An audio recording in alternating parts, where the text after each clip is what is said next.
Okay. Gonna review this. You can see it on there. Beartooth.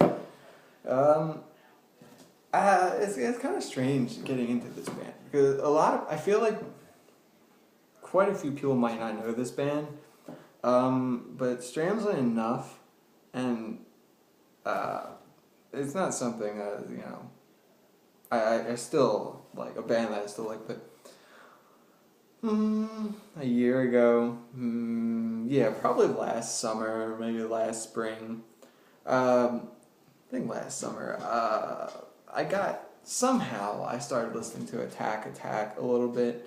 Not a band that I'm still into really. Their second album, it was kind of catchy, but it was around the time that Attack Attack was, I guess, done as a band pretty much. And it was just a time I started listening to them here and there. Nothing that I liked too much, but one thing that their second album, the special version or whatever, with 4 extra songs with Caleb Shomo doing the singing and the screaming, whatever you want to call it. There's something about him that I like. I liked his singing. And so that kind of hooked me onto it. I still haven't listened to their third album too much. This Means War, whatever it is.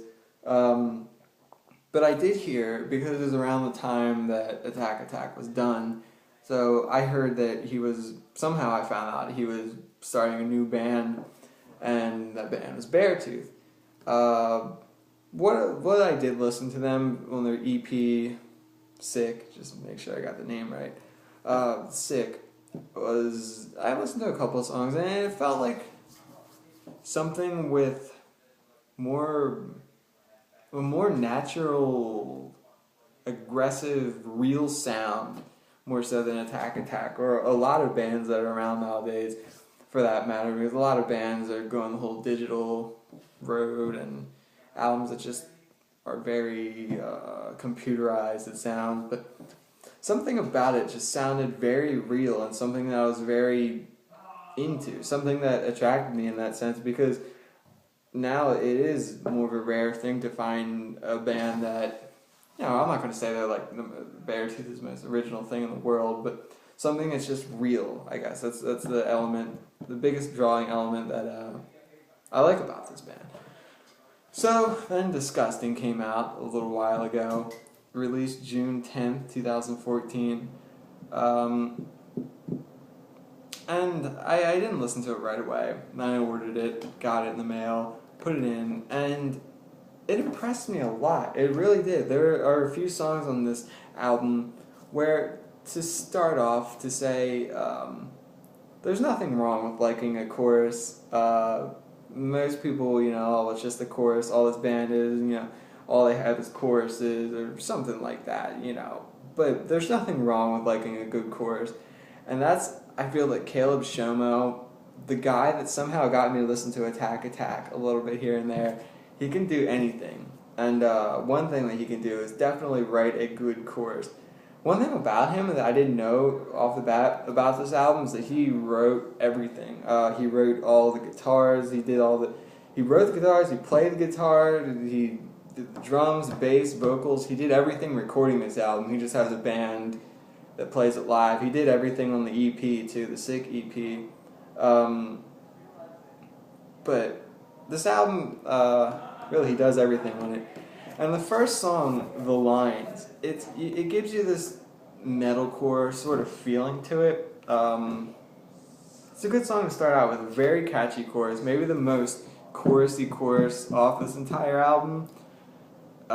Very good song to start with, very catchy. Then it goes to Beaten and Lips, which is somewhat of a more popular song. I like the message in it. A common message on this album, because I was going to say it's a real album, so it's I read up a little bit on it.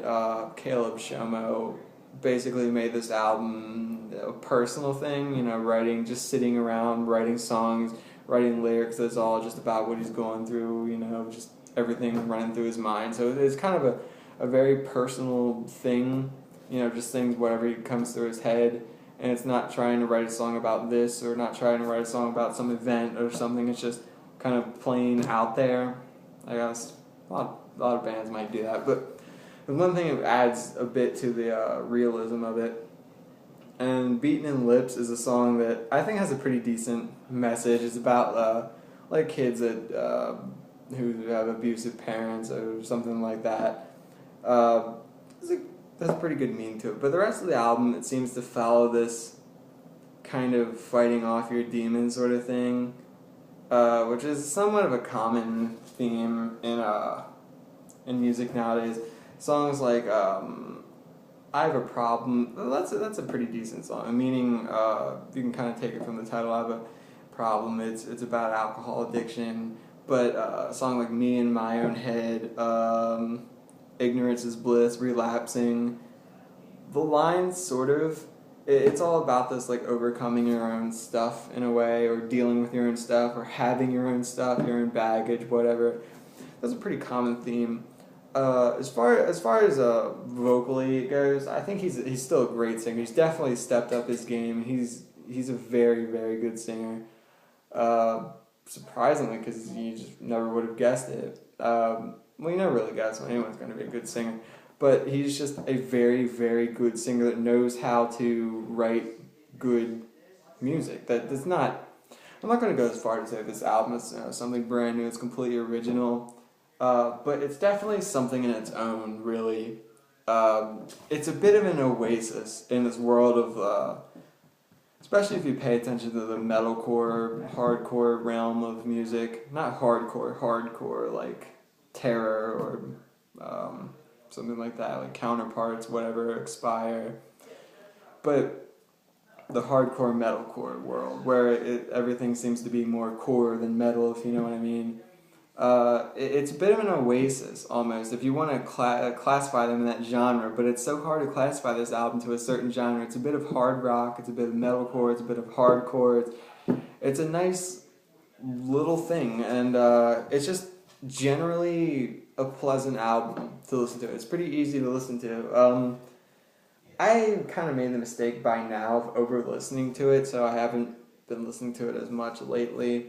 But for a while, it was pretty much most of what I listened to, and that's usually what I judge good albums on. If it gets me to listen to it over and over and over and over again, I have to force myself to listen to it, and I generally feel pleasure out of listening to it, and it comes so naturally. That's what I usually relate to a good album, and that's why that's one of the biggest reasons I like this album. It comes so naturally to you to listen to it. But vocally, yeah, screaming, whatever you want to call it. I never know what it's called. Screaming just, it sounds, I don't know, it doesn't sound like what they do almost. Yeah, it is a scream, but it's just, I don't know, it doesn't sound like the right word for it. I'm always weird about that. But screaming-wise, he ditched the low scream things, whatever he did back with Attack, and... well, like second album, but he's moved on to actually having a very, very good vocals. He's a very good vocalist now, and I think he could join just about any respectable band out there. He could be in a very good hardcore band, or maybe one of the more respectable metalcore bands, like the Devil Wears Prada or something like that. At times, in like the song Dead, he does remind me of Mike Hanukkah from Devil Wears Prada, especially the beginning where it says 1, 2, 3, 4. That would be a perfect song for guest vocals from a guy like Mike. But he definitely has come a long ways to be a very good vocalist, singing-wise and screaming. Yeah, instrumentally, that's where I would say it's not the most original thing, but that's the beauty of it. It doesn't have to be. It's not across the line of being so unoriginal that it's a chore to listen to, it's painful. It's right around the area where it's okay, if you know what I mean. It's not quite over the fence, it's right on the fence. It's just good enough if you aren't too picky about that kind of stuff. But instrumentally, there's some very raw, good songs put together, and you really feel the realness to it and the raw sound that it has going on. really, it is what it is. You like some good choruses. I think every song on this album, aside of Dead, has a chorus of Dead and Sick and Disgusting has a chorus to it. Sick and Disgusting. Now that's an incredible song. It's one of the most emotional songs I've ever listened to. It's very. I would put it up there with what am I trying to think of? I'm so bad with song names sometimes. The sixth track of Get What You Give by The Ghost Inside. Because White Light. Because I don't listen to it very often because I don't like to. This is a song I'll put up there with a very emotionally stressful song. Not just to write, to sing, but to listen to. So you get a bit of raw emotion along with a raw sound, and it's really just a it is what it is album. Rating wise, I would give it 8.5 out of 10. Just because it's very enjoyable if you weren't too picky. I know that if there are people out there, like, at least from what I've experienced, a good deal of the death metal community, people that like death metal or the more metal side of things, would complain about it and say, oh, well, it's not, it's not, what am I trying to, let me think of a death metal band here now. Really don't listen to a lot anymore. Nothing is coming to me right now. Just a general death metal band. I don't know, Pathology. Or, I know what I'm not trying to think of here now. Behemoth, they're kind of death metal in a way. The community like that would say this album sucks. But if you're into general metalcore, hardcore music, and you're not too picky, and you're not too, this music sucks, that music sucks, it has to be a certain way, or I'll say it sucks. If you have a general open mind, or you do like this kind of music, I would say go for it. It's definitely not attack, and that is a very good thing, but really it's its own album. It's pleasant to listen to. Charmander. So 8.5.